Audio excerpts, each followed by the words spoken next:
네, 오늘 서울에서 있었던 생생한 소식과 여러 정보들을 전해드리는 오늘 서울 시간입니다. 오늘은 어떤 내용들이 들어와 있을지 남산 스튜디오 연결해 알아보겠습니다. 김대우 기자. 네, 남산 스튜디오입니다. 네, 오늘은 어떤 주제를 중심으로 오늘 서울 소식 준비했습니까? 오늘 서울 오늘의 주제는 이태원 참사 그 후입니다. 이태원 참사와 관련된 소식 몇 가지 준비했는데요. 먼저 분향소 소식입니다. 서울시청과 서울의 각 구청들이 설치한 합동 분향소가 지난 5일 철거됐습니다. 국가 애도 기간이 끝나면서 분향소 운영도 마친 건데요. 다만 용산구 녹사평역 광장에 설치된 합동 분향소는 오는 12일까지 연장 운영됩니다. 그동안 서울의 합동 분향소 26곳을 찾은 시민 11만 명을 넘은 걸로 나타났습니다. 서울시가 조문객을 집계했는데요. 자료를 보면 서울 광장에 마련됐던 합동 분향소는 지난 5일 밤 10시 기준으로 엿새 동안 3만 8천여 명이 방문했습니다. 또 8만 명 가까운 시민이 25개 자치구의 합동 분향소를 찾아 조문했는데요. 녹사평역 광장 합동 분향소는 더 운영되는 만큼 조문객들의 발길은 이번 주까지 이어질 전망입니다. 네, 합동 분향소와 관련된 소식 하나 더 준비했습니다. 서울광장 분향소 이야기인데요.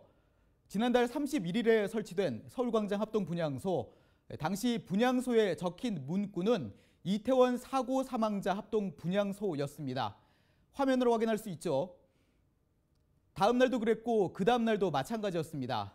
그런데 지난 4일 밤, 그러니까 운영 마지막 날을 앞두고 서울시가 갑자기 이 문구를 바꿨습니다. 이태원 참사 희생자 합동 분향소로 말이죠. 서울시는 당초 정부 지침에 따라 사고 사망자라는 표현을 썼지만 돌아가신 분들에 대한 추모의 의미로 문구를 교체했다고 밝혔는데요. 그런데 강서구와 서대문구 등 서울의 상당수 자치구들은 합동 분향소 운영 첫날부터 희생자 합동 분향소라는 문구를 썼습니다. 이에 대해 한 구청 관계자는 처음부터 사망자가 아닌 희생자를 쓴 이유에 대해서 직원들의 뜻이었다고 말했는데요. 실제 정부가 지침을 내렸다고 해도 일부 지자체들은 다른 표현을 썼던 겁니다.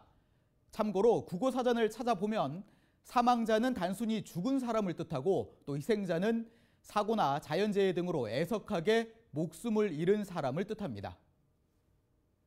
네, 제2의 이태원 참사를 막기 위한 조례안이 전국적으로 추진되고 있는 가운데 서울시의회에서 두 번째 관련 조례안이 발의됐습니다. 다중운집행사 안전관리 조례 제정안인데요. 최근 열린 시의회 정례회 개회식에서 김현기 서울시의장이 약속했던 그 조례안이기도 합니다. 국민의힘 소속 서울시의원 76명 모두가 조례 제정에 참여했는데요. 일정 기준 이상의 불특정 다수가 모이는 다중운집행사도 서울시장이 서울경찰청장과 자치구청장 등과 함께 사전에 협의해 반드시 안전관리 계획을 세우도록 했습니다.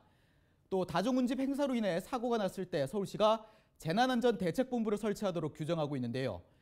이보다 앞서 김충곤 서울시의원은 5개 행사 안전관리 조례 개정안을 발의하기도 했었죠.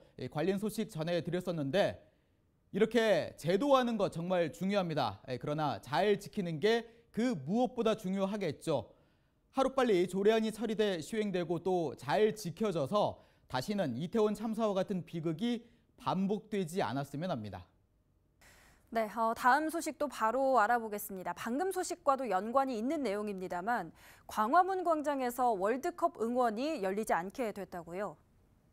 네, 그렇습니다. 카타르 월드컵 이제 2주 정도 남았습니다. 그런데 이번 월드컵 기간 동안에는 적어도 광화문 광장에서는 거리 응원이 열리지 않을 전망입니다. 대한축구협회 지난달 18일 카타르 월드컵 거리 응원을 위해 광화문 광장 사용허가 신청서를 서울시에 냈습니다. 그런데 지난 4일 사용허가 취소 공문을 서울시에 다시 제출한 걸로 확인됐는데요. 서울시에 따르면 대한축구협회는 이태원 참사가 얼마 지나지 않은 시점에서 서울 시내에서 거리 응원을 하는 게 국민 정서에 맞지 않다고 판단했습니다. 그래서 거리 응원을 하지 않기로 결정하고 광화문 광장 사용허가 신청 취소 공문을 서울시에 다시 보낸 걸로 전해졌습니다. 네, 오늘 서울에서 전해드릴 마지막 소식은 서울도심 기본계획에 대한 내용입니다. 서울시가 서울도심 기본계획을 세우기 위한 공청회를 8일 오전 10시 서울시청 후생동에서 엽니다. 서울도심 기본계획이란 서울시 한양도성 역사도심 특별지원 조례에 따라서 5년마다 세우는 계획인데요. 앞으로 5년 동안의 서울도심 정책의 기본 방향을 제시하고 또 그에 대한 전략 과제를 마련하는 거라고 서울시는 밝혔습니다. 서울시는 지난 2020년부터 이 서울도심 기본계획을 세우고 있는데요. 서울 도심부의 경쟁력을 높이고 일자리와 가까운 곳에 주거를 늘리며 쾌적하고 건강한 환경을 조성하고 역사 문화 자원을 활용하는 방안 등 5대 전략 과제를 담아 계획안을 만들었고요. 공청회에서 소개하게 됩니다. 아마 관심 있는 시민들 많을 것 같은데 서울시 유튜브로 중계된다는 점 참고하면 좋을 것 같습니다. 오늘 서울 준비한 소식은 여기까지입니다. 지금까지 남산 스튜디오에서 전해드렸습니다.